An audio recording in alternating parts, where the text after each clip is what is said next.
नमस्कार दोस्तों, मैं हूं आपके साथ साक्षी और आप देख रहे हैं नेक्स्ट 9 लाइव। आज के प्रोग्राम में आप सभी का बहुत बहुत स्वागत है। प्रोग्राम की शुरुआत करेंगे सचिन पायलट से।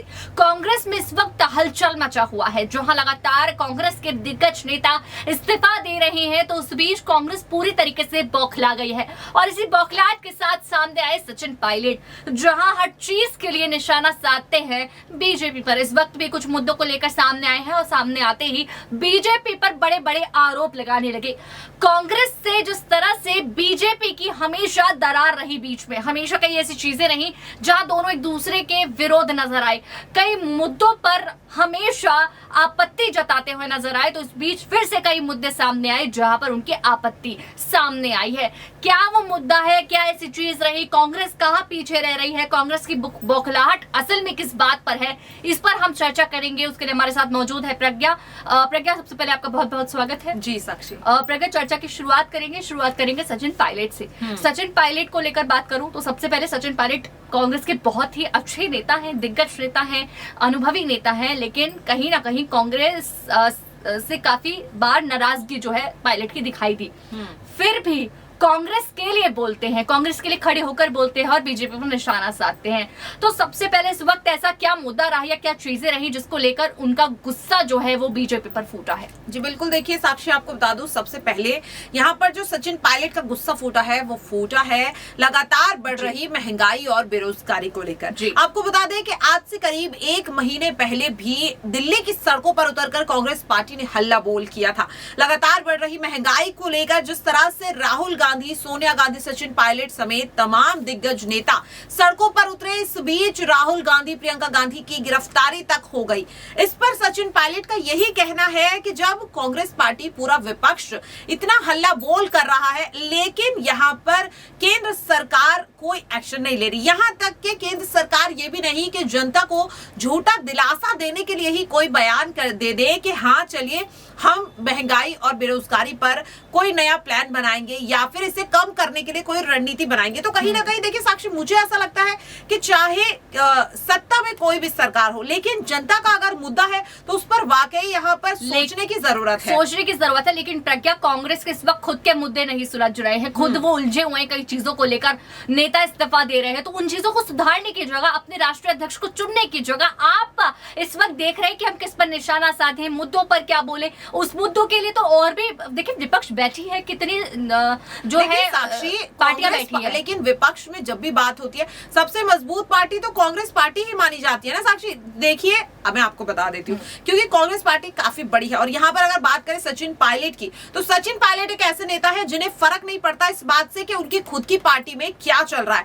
जब भी बात जनता से जुड़े हुए मुद्दों की होती है वो सामने आते हैं और केंद्र सरकार पर निशाना साधते हैं। और शायद यही वजह है कि वो जब भी उनसे सवाल किया जाता है कि क्या वो बीजेपी में शामिल होंगे, यही वजह है कि वो बीजेपी में शामिल होना नहीं चाहते, क्योंकि जनता के मुद्दों पर कभी भी बीजेपी साफ कोई बड़ा फैसला नहीं लेती। लेकिन प्रज्ञा, उस पार्टी से बोलने का क्या फायदा जिस पार्टी में आपको ही सम्मान ना मिले? आप खुद बताइए कि आप उस पार्टी से ताल्लुक रखते हैं। कांग्रेस पार्टी के समर्थन में नहीं बोल रहे, वो यहाँ पर बोल रहे हैं जनता के मुद्दों को लेकर। उन्होंने साफ तौर पर राहुल गांधी या सोनिया गांधी के बारे में बात की ही नहीं।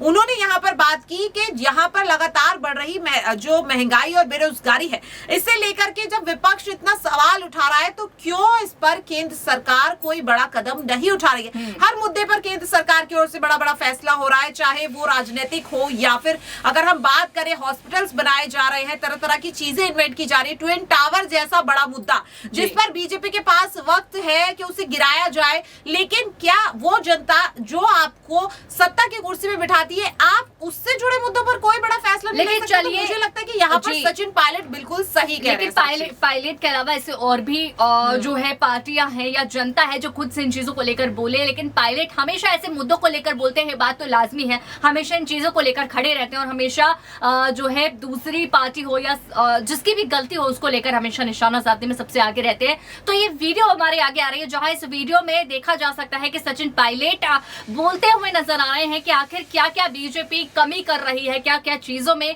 जो है जनता के साथ धोखा कर रही है। तो पहले देखिए ये वीडियो। क्या युवाओं का मुंह भंग हो रहा है पार्टी से? देखिए, चुनाव जो हुए उसमें ये बात सही है कि एनएसयूआई को बहुत सफलता नहीं मिली। इस पर भी हम लोगों को चिंता करनी चाहिए कि कहाँ कमी रही। कैंडिडेट सिलेक्शन में, प्रचार में या अपनी सरकार की कामयाबियों को, हमारे 4 साल के लगभग कार्यकाल को जनता के सामने हम कैसे लेकर गए या नहीं गए। तो नौजवान देखो इस प्रदेश का बहुत बड़ा हिस्सा है मतदाताओं का और देश में भी। तो नौजवानों की जो भावनाएं हैं, उनकी जो सोच है, उनकी जो उम्मीदें हैं, उनकी जो अपेक्षाएं हम लोगों से हैं, उसको हम कैसे पूरा कर पाएंगे। क्योंकि लगभग 14 मेरे ख्याल जगह चुनाव हुए थे, वहाँ सफलता नहीं मिली। तो ये एक निश्चित रूप से इस पर पार्टी को भी और छात्र संघ का जो हमारा संगठन है उसको भी चिंता करनी चाहिए कि ऐसा परिणाम क्यों आए।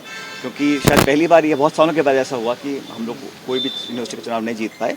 लेकिन जैसा मैंने कहा, युवा इस देश की आने वाले भविष्य की एक उम्मीद है और उन युवाओं की सोच के अनुरूप हम लोगों को काम करना चाहिए, संगठन को भी, सरकार को भी। अभी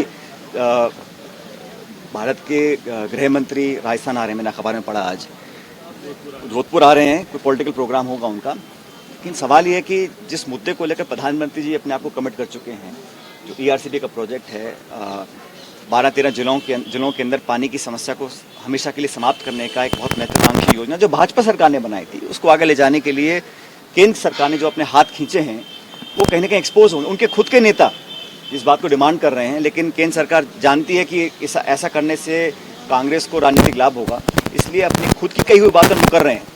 और जो कमिटमेंट था एक राष्ट्रीय योजना घोषित करने का, उसको भाजपा सरकार नहीं करी। मैं उम्मीद करता हूँ 10 तारीख को जब गृह मंत्री आएंगे तो वो उस ERCP को एक राष्ट्रीय परियोजना घोषित करेंगे, ऐसा हम उम्मीद करते हैं।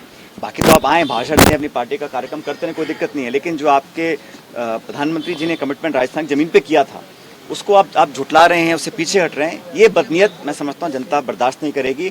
तो 10 तारीख को जोधपुर जब गृह मंत्री जी आएंगे, मैं उम्मीद करता हूँ कि वो ERCP को एक राष्ट्रीय घोषणा घोषित करेंगे, क्योंकि ये जनता की मांग है, उसमें कोई पॉलिटिक्स नहीं है। इसमें 13 जिले जो हैं, उन लोगों की जो प्यास है, ज़मीन की जो प्यास है, लोगों की प्यास है, वो हमेशा के लिए मिट सकती है।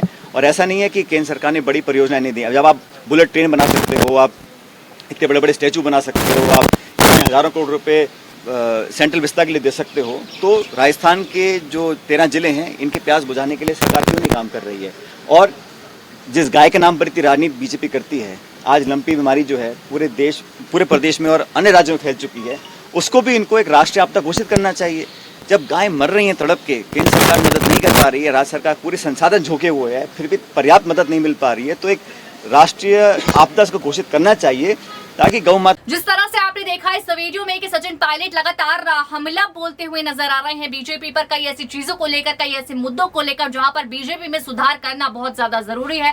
और बीजेपी नहीं, हम बात कर रहे हैं केंद्र सरकार की, जहां केंद्र सरकार इन मुद्दों को साइड हटाने की कोशिश करती है, इन पर ध्यान नहीं देती, तो वहीं उनको याद दिलाने के लिए सचिन पायलट आगे आते हैं। पार्टी में कुछ भी हो, लेकिन उस पार्टी के से अलग जनता के मुद्दों पर बातचीत करने के लिए जिस तरह से सचिन पायलट हमेशा खड़े रहते हैं, इसी वजह से उनके पसंद करने की जो चाह है लोगों में वो अलग है। और सचिन पायलट की यही काबिलियत सबको बहुत ही पसंद आती है, जिस तरह से वो हर मुद्दों पर बातचीत करने के लिए खड़े रहते हैं। लगातार इसी और डिबेट्स के लिए हमारे साथ बने रहें और देखते रहे नेक्स्ट 9 लाइव।